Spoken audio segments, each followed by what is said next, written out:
Et les lions dans tes bras, je deviens encore plus fort.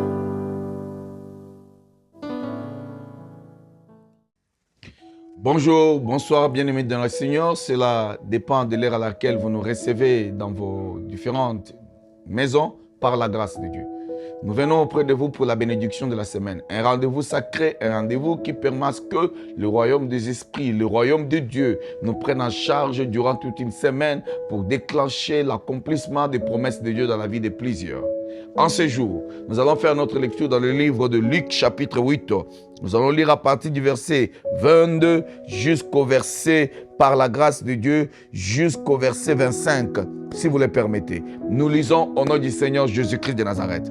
Il est écrit, un jour, Jésus monta dans une barque avec ses disciples et leur dit, passons de l'autre côté du lac.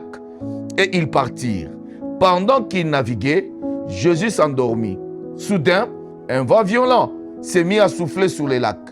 La barque se remplissait d'eau et ils étaient en danger. Les disciples s'approchèrent alors de Jésus et le réveillèrent en criant, « Maître, Maître, nous allons mourir !» Jésus réveillé menaça les vents et les grosses vagues qui s'apaisèrent.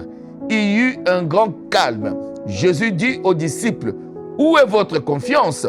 Mais ils avaient peur, étaient remplis d'étonnement et se disaient les uns aux autres, « Qui est donc cet homme ?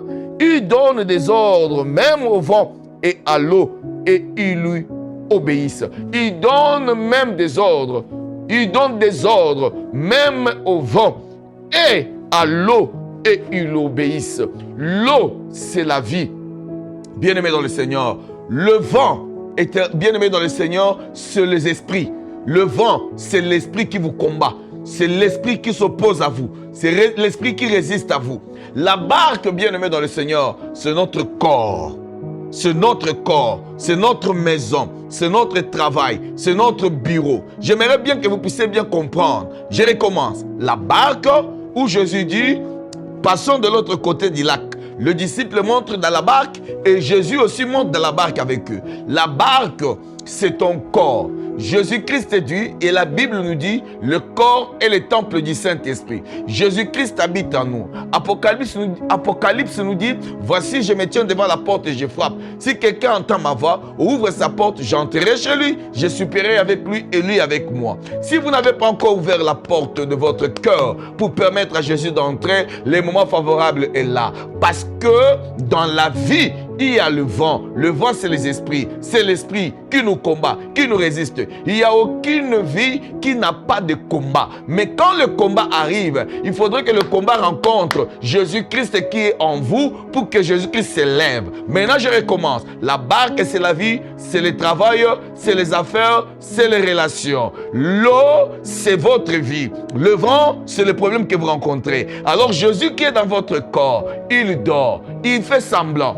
il est là. L'eau commence à entrer. Cela veut dire que dans votre vie, la vie, le problème commence à déranger votre vie. Le problème commence à vous tourmenter. Mais il y a un homme que vous devez réveiller. Au courant de cette semaine, je viens déclarer sous l'onction du Saint-Esprit, réveillez Jésus qui dort dans votre maison. Réveillez Jésus qui dort dans votre corps. Réveillez Jésus que vous avez donné de la place dans votre travail. Que dans votre travail, Jésus entre. Dans vos affaires, Jésus entre. Dans vos projets, Jésus entre. En s'élevant, qu'il calme le vent, qu'il parle et ordonne au vent, à la tempête, aux esprits sataniques, démoniaques, sorcellériques qui combattent votre vie, qui combattent votre travail, qui combattent vos affaires, de s'arrêter dans le nom puissant de Jésus-Christ de Nazareth. Au courant de cette semaine, aucun esprit ne dérangera votre vie, aucun esprit ne dérangera votre travail, aucun esprit ne dérangera vos affaires parce que le lion de la tribu de Juda est en vous et il s'est réveillé. Il ne va plus dormir. Réveille Jésus par des prières, réveille Jésus par des sacrifices, réveille Jésus par des cris. Crier, c'est invoquer. Quiconque invoquera le nom de Jésus-Christ au courant de cette semaine vivra la visitation divine dans tous les domaines de sa vie et la tempête va s'apaiser. C'est dans le nom de Jésus-Christ que nous libérons ce mystère caché et nous déclarons que cela prenne corps dans votre vie et qu'à la fin de cette semaine, que vous puissiez témoigner la main de Dieu dans votre santé, dans votre travail, dans vos relations et dans tous les domaines. Au nom de Jésus-Christ. Amen. C'était votre bien-aimé, l'ambassadeur du royaume de Dieu, Élisée Mwamba. Soyez bénis et à la prochaine.